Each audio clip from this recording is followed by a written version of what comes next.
신중간 젊은 꽃미남 마술사를 소개해서 마술 공연을 짧게 감상하시겠습니다. 어서 오십시오.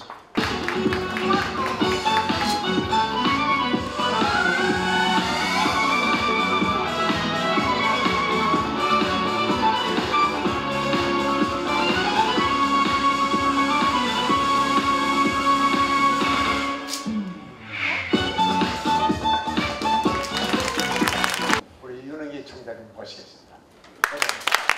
자, 마술을 보니까 저도 뭔가 좀 홀리는 듯한 그런 기분인데, 자, 오늘 저 중요한 것은 여기 그냥 나와 있어요. 인문학과 경영학의 랑데뷰. 자, 제가 실제로 이 두 개를 다 전공을 한 사람입니다.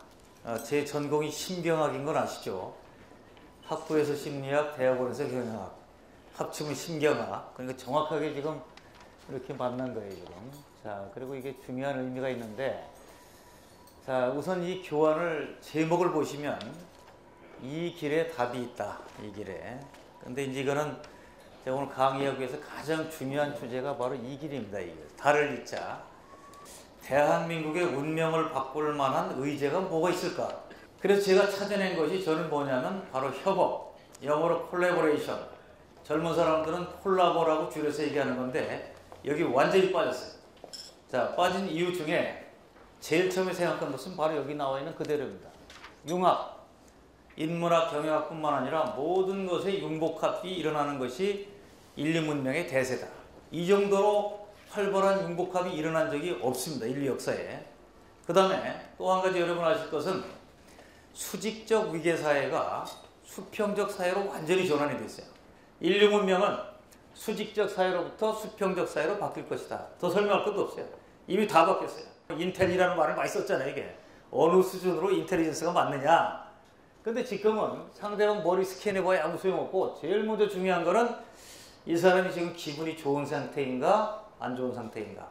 무슨 얘기하면 마음을 열고 무슨 얘기하면 마음을 닫는가. 무슨 얘기하면 분노 폭발하는가. 마음을 스캔해야 돼요. 마음을.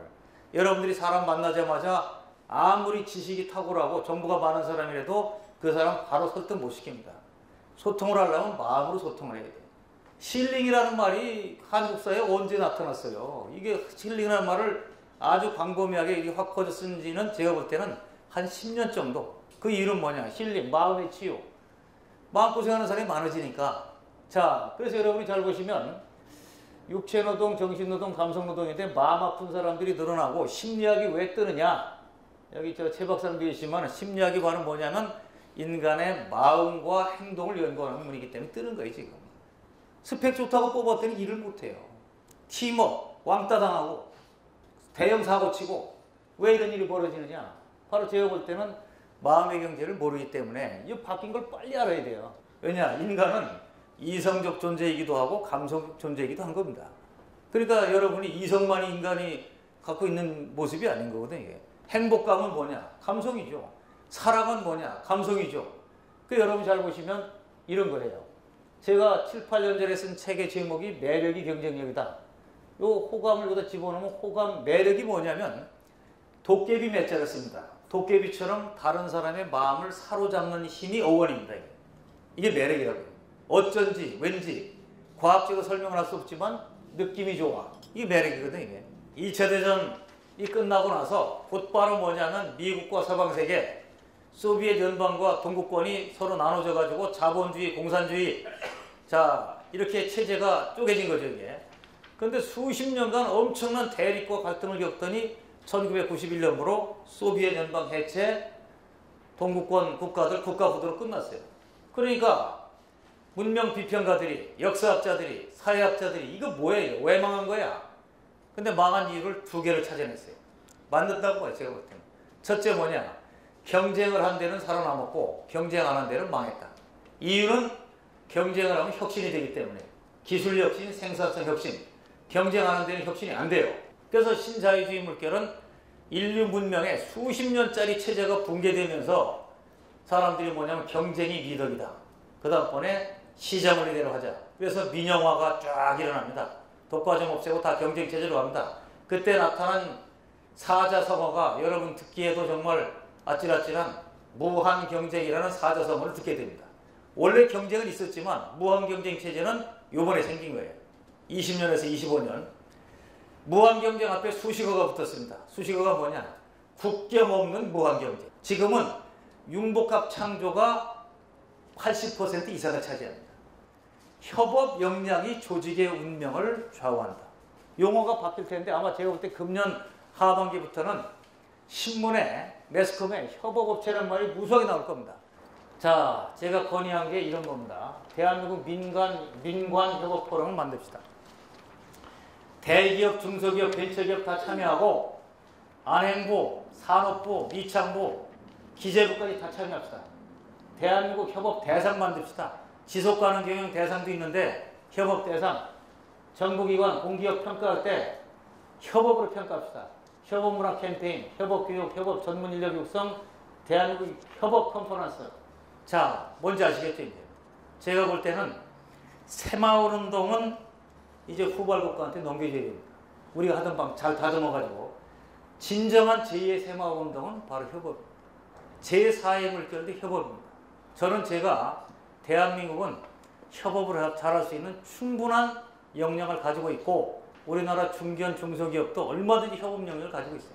이것이 바로 동반성장이고 상생이고 사회통합이고 그리고 엄청난 창조경제라고 확신하고 있습니다. 내가 유럽이 교수를 만날 때마다 샘도 나고 또 바도 나고 그러나 정말 내가 진심으로 존경합니다.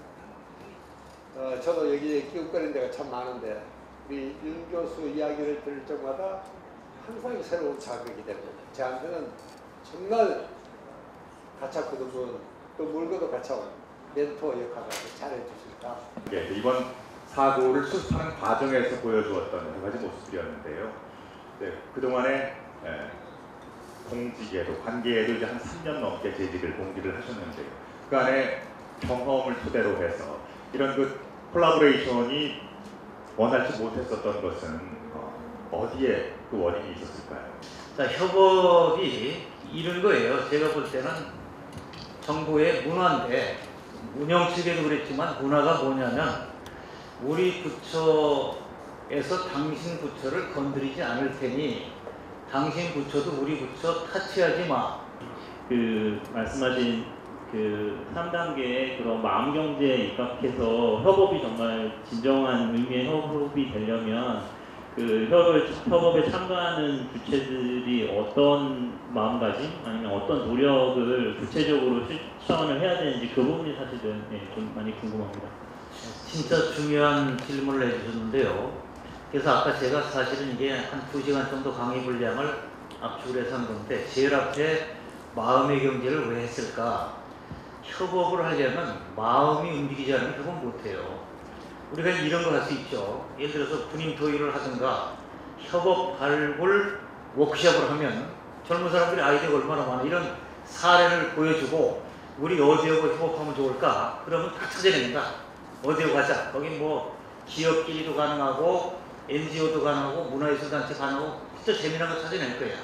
그럼 협업 제안서를 만들어 가지고 상대방한테 이제 제출하는 거죠. 그럼 상대방 받은 데는 어떻게 하는 거지? 첫 번째는 과연 협업 성과를 낼 수 있을까를 검토할 겁니다. 안 나온다면 포기죠. 근데 협업 성과를 낼 수 있을 거라는 판단이 있으면 그 다음 단계가 바로 마음이라고. 제가 이거는 이제 콜라보레이션과 좀 차이는 있지만 그때 강의하셨던 시테크하고 큐테크에 대해서 간단히 좀 정의 좀 부탁드리겠습니다.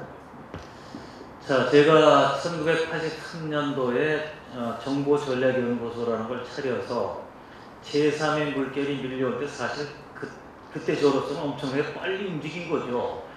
그래서 정보관리, 요새 시끄러운 보안관리, 정보화 사회가 무엇인가를 하는데 정보관리를 쭉 하다 보니까 떠오른 게 뭐냐면 시간관리였어요.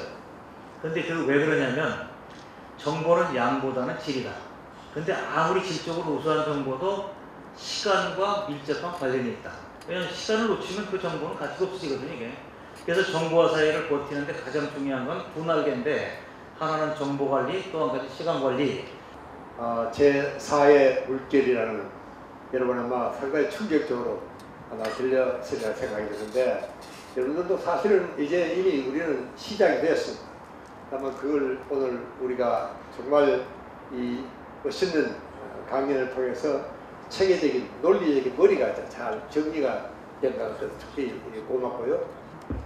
저는 그 아까도 뭐 사춘이 땅을 사면 배 아프다 그런 속담부터 좀 바꿔줬으면 좋겠습니다. 지금 자라나는 세대들이 어린아이들이 그거는 마음에 담아두면 안 된다고 생각을 해요. 아예 없었으면 좋겠어요. 사춘이 땅을 사면 좋지 왜 배가 아픕니까? 그래서 협업이라는 거를 생각할 때 사춘이 땅을 사면은 서로 이제 좋고. 협업의 중심이 마음이라고 말씀하신 것 같습니다. 마음을 가지고 협업을 하는 순간에 약간 이제 깨지는 부분이 있는 것 같은데 그게 결국 공유와 분배와 나눔이라는 게 좀 들어가야 될 것 같아요. 보니까 이런 부분에서 어떻게 또 해결해야 될지. 지금 말씀하신 대로 정말 독하게 강하게 더 열심히 이거 갖고 되는 것이 아니라 근본적으로 사고를 바꾸면 돼요. 사고 수직적에서 수평적으로 그 다음번에 뭐냐면 융복합으로 그리고 뭐냐면 상대방을 인정해주는 다름을 인정하는 흘러가면 되죠. 한국 사람들은 유전자가 좋다는 얘기도 있고 좋은 유전자와 안 좋은 유전자를 갖고 있다는 얘기도 있고 또 안 좋은 유전자가 훨씬 많다는 얘기도 있고 개인적으로 좀 판단이 잘 안 갈 정도로 헷갈리는데 분명히 어느 부분에서는 굉장히 뛰어난 유전자를 갖고 있고 어느 부분에서는 진짜 우리가 입어 올리기 힘들 정도의 안 좋은 유전자가 있는데 이런 측면에서 협업이 과연 가능한 건지 아니면은 일부만의 리그를 먼저 나가는 게 좋은 건지 좀 개인적으로 너무 궁금해요. 인간은 100% 선으로만 된 사람, 100% 악으로 된 사람이 쉽지가 않습니다. 우리가 악인이라는 사람조차도 두 얼굴, 두 마음이 있을 수가 있겠죠. 우리 민족이 갖고 있는 장점도 있고 단점도 있고 강점, 약점 다 있을 겁니다. 협업을 잘할 수 있는 것도 있고 잘 못할 수 있는 것도 있겠죠. 그러면 결국 제가 볼 때는 세상은 사람이 바꾸고 사람은 교육이 바꾼다. 그러니까 제가 지금 왜 강의를 하고 다니고 왜 이런 얘기를 할까? 결국 뭐냐면 우리 민족이 갖고 있는 장점을 최대한 살려가고 확산시키고 단점은 어때요? 우리가 자제할 수 있도록 또 줄일 수 있도록 하는 노력을 함께하면 협업 강국이 될 수 있다. 더 좋은 협업을 나눌 수 있다. 이 민족성이라는 것도 그렇고 사람의 성격도 마찬가지고 이 나쁜 성격, 좋은 성격이라는 건 없습니다. 윤 교수가 믿음이 기본이다. 정말 믿지 않으면 협업이 안 됩니다. 근데 우리는 아직도 이 남이라 그러면 적이고 남이라 그러면 이건 못 믿는 이런 상황이니까 우리가 처음부터 이런 정말 근본적인 이런 문제부터 우리가 해결해야지 정말 우리가 이 제4의 물결을 우리가 잘 타고 갈 수 있지 않겠느냐. 최고로 성공한 사람들 보면 그 동력이 어디서 나왔냐면 진짜 끔찍하고 힘든 걸 잘 극복했을 때. 그래서 제가 볼 때는 개인뿐만 아니라 국가 사회도 큰 사건을 잘 극복하면서 더 성장할 수 있는 계기를 만들 수 있지 않을까. 그렇게 잘 풀어가기를 바라고 그렇게 될 것을 여러분들이 또 같이 응원하면 틀림없이 한국 사회가 잘 될 거라고 생각합니다. 감사합니다.